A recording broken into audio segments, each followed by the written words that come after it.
James Hodge, President and CEO of the Children's Trust. Well, I've spent 25 years of my career in Dade County Public Schools, dedicating my life to children and this community. I don't know if you want me to go into the history of my career at this point, but it seemed like a natural when this job was advertised. I can work in a different capacity, still benefiting the children of this community. And that has been a passion. That has been a passion instilled by my parents. And that's why I put my name into the hat to apply for the CEO position. As CEO, to oversee the entire operation, the operational side of the house, the financial side of the house, and to make sure that we are stewards of taxpayer money and that we are servicing the kids, all kids throughout this community. To identify the root causes of behavior. You know, I don't know if we want to touch about the violence aspect, but there's been a violence throughout this community. So we talked about the root causes of how can we build great children and invest early so that they graduate civic leaders, and they also graduate as members of the business community and can give back to this community and the business sector. The mission in the trust to invest in family and children's to go back to again, to make sure that we invest early, we invest well, we invest in parenting skills, we invest in early childhood, medical needs for children, to develop a well-rounded child. The trust is funded through real estate taxes and through a millage. So that is the funding source, is the annual funding revenue that comes through. And that, going to my point that we need to be stewards of taxpayer money, the taxpayers do fund it through their real estate taxes and through a millage rate. We hit all facets. You have early childhood, you have parenting skills, you got medical assistance for children, you got aftercare, you got summer and youth employment to keep the kids off the street.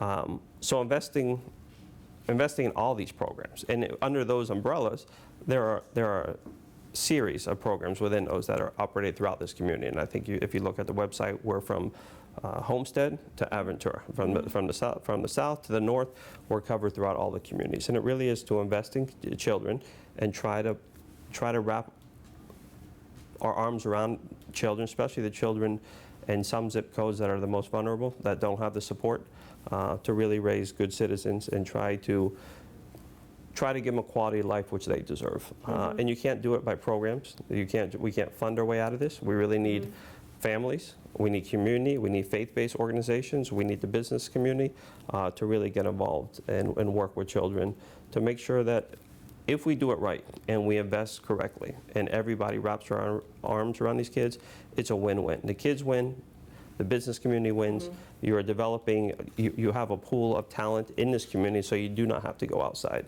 I think you have a business community, you got a vibrant business community. 2 miles from that community, you have extreme poverty, where you have no means. So I think there needs to be awareness that you have kids, there's violence plaguing our streets, you have a tremendous amount of food insecurity. You have kids who go to bed, if it wasn't for their free breakfast, that go to bed hungry every night, that get their meals with a breakfast and a lunch. You know, kids have a hard time paying attention to school if they're not fed. You have medical needs. If they don't have the dental care, if they don't have the medical care, they will not succeed. So I think sometimes, especially in the business world, and people go about the day-to-day, there needs to be an awareness of what the true needs are in this community. Miami is not what you just see on TV with the glitz and glamour. It's extreme poverty throughout this town.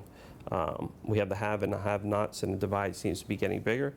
So we need to really, everybody, the business community, families, organizations, need to wrap our arms around these kids, see what services they need, and provide these services so that these kids could really have a shot and be successful citizens. The awareness is that there are have-nots out there. The other thing is that businesses, and a lot of businesses do this already, by mentoring. There's a lot of businesses that people go and read to kids. There's a lot of mentorship programs, and a lot of large businesses do that. We need all businesses to get involved and to give back to this community, and not necessarily, you know, donations are always great, but their time. I think time is more valuable, because a lot of kids who the deck may be stacked against them do not have a positive role model. So how are they going to get out of the way?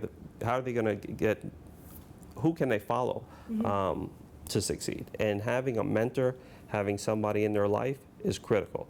So businesses, again, the financial is always great, But what's even more important is time spent in the community, mentoring and fostering relationships with young people. We have the website, which is the easiest.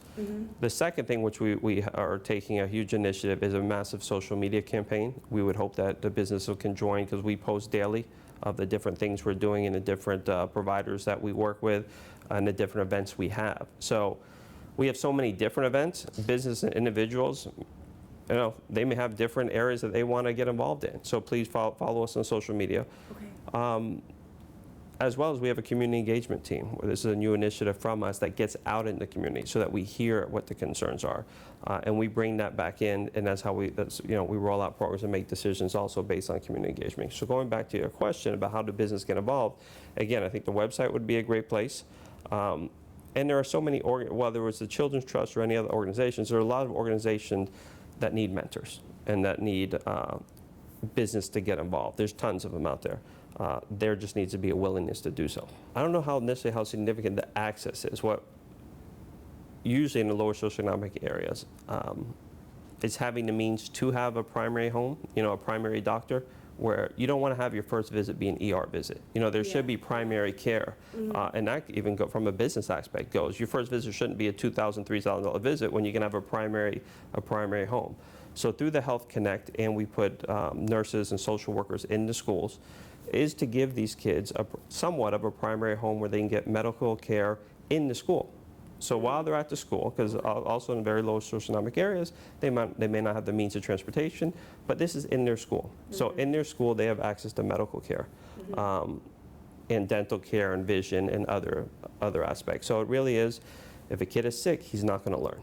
If a kid is not getting the preventive medicine, the shots, all the necessary things that they need, they're going to be behind the 8 ball moving forward. The most immediate significant challenge is I'm an outsider coming into this organization. So learning the culture and the climate of this organization, and as you've seen on the website, the number of providers, which are in the high hundreds, is learning the programs. And I'm a very hands-on individual. So to getting out in the community and visiting all these providers, and defining the time to meet, and that has been my plan. My next 90 days, the plan is to be out in the community and to listen to the concerns, to listen to the needs, to review surveys of what the kids' needs are out there. We have a lot of that data of what are the needs of the children in this community. Again, it's a very diverse community, so you're going from Homestead to the Broward line. So to visit all those areas and to listen to the needs. So I think my immediate obstacle is to try to get, I only have so much time in a day, is to try to get everywhere and to listen and learn.